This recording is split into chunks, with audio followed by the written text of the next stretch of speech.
దేవుని నామానికి స్తోత్రం. హల్లెలూయా. ప్రభువైన యేసుక్రీస్తు నామములో అందరికీ కూడా నా హృదయపూర్వకమైన వందనాలు. ఎఫెసీయులకు రాసిన పత్రిక 6వ అధ్యాయాన్ని ధ్యానిస్తున్నామండి. ఇక్కడ 6వ అధ్యాయం 5వ వచనం నుంచి మరి 9వ వచనం వరకు కూడా కొన్ని మాటలు మనందరం ధ్యానం చేద్దాం. ఇక్కడ దాసుని యొక్క బాధ్యతలు అలాగే యజమానుని యొక్క బాధ్యతల గురించి మనం స్పష్టంగా చూడొచ్చు. దాసుడు తన యజమానుడి పట్ల ఎలా ప్రవర్తించాలి, దాసుడు తనకు అప్పగించబడిన బాధ్యతల పట్ల ఎలా నమ్మకంగా పనిచేయాలి, అదేవిధంగా దాసుడు యజమానుని ఎలా ట్రీట్ చేయాలి, అదే సమయంలో యజమానుడు దాసులను పనివారిని ఎలా ట్రీట్ చేయాలనే విషయాలు కూడా చూడవచ్చు. ఇవన్నీ మాకెందుకండి, ఇవన్నీ మనకు సంబంధం లేని విషయాలు అనుకోవచ్చు. కానీ మనం చేసే పని ఏదైనా కానివ్వండి, అది చిన్న ఉద్యోగమైనా లేదు ఒక కుటుంబంలో ఒక చిన్న పాత్ర అయినా, భర్త లేదా భార్య, తల్లిదండ్రులు, బిడ్డలు, ఈ విషయాలైనా అక్కడ రాయబడతాయి చక్కగా.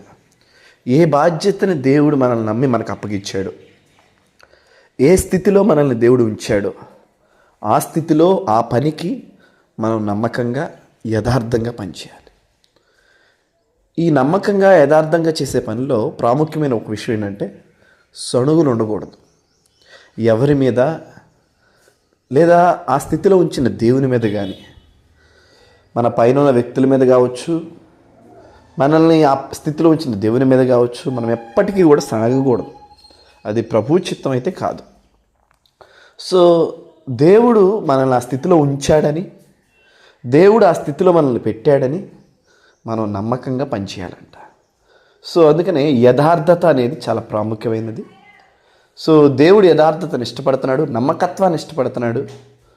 సో ఒకవేళ మనల్ని బాధించే యజమానులా దేవుడు చూసుకుంటాడు, ఒకవేళ మనల్ని నష్టపరిచే పనివారా లేదా మన కింద ఉన్నవారా దాన్ని కూడా దేవుడు చూసుకుంటాడు. ఎందుకంటే వారి వారి క్రియల చొప్పున నేను వారికి ప్రతిఫలం ఇస్తానని స్పష్టంగా రాయబడింది. అంటే ఎప్పుడండి అంటే చూడండి, దేవుడు తీర్పులు మనం ఊహించలేం కూడా. ఆయన ఎప్పుడు ఎలా చేస్తాడో కూడా మరి మనం అర్థం చేసుకోలేము, మనం గ్రహించలేము.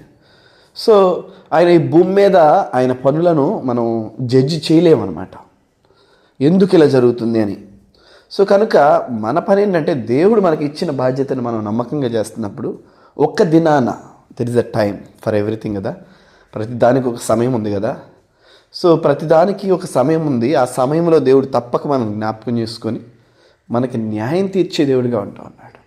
ఆమేన్, హల్లెలూయా. కనుక ఈ ఉదయకాల సమయంలో దేవుని వాక్యాన్ని వింటున్న మనందరం కూడా మీరు చేసే ఉద్యోగాలు, మీరు చేసే పనులు నమ్మకంగా చేద్దాం, యథార్థంగా చేద్దాం. ప్రభువే మనల్ని అక్కడ పెట్టాడు అని చేద్దాం. అదే మాటలు అక్కడ రాయబడింది. ఏ స్థితిలో ఉంచినా, పైగా ఉంచినా కిందగా ఉంచినా, ఎక్కడైనా సరే. సో మనం నమ్మకంగా చేస్తున్నప్పుడు మన తలను పైకెత్తే దేవుడు ఆయన, మన నమ్మకత్వాన్ని ఘనపరిచే దేవుడు ఆయన. Amen. So I encourage all of you. ఈ వాక్యం ద్వారా మిమ్మల్ని అందరినీ ప్రోత్సహిస్తూ నా ఈ మాటలు ముగిస్తున్నాను.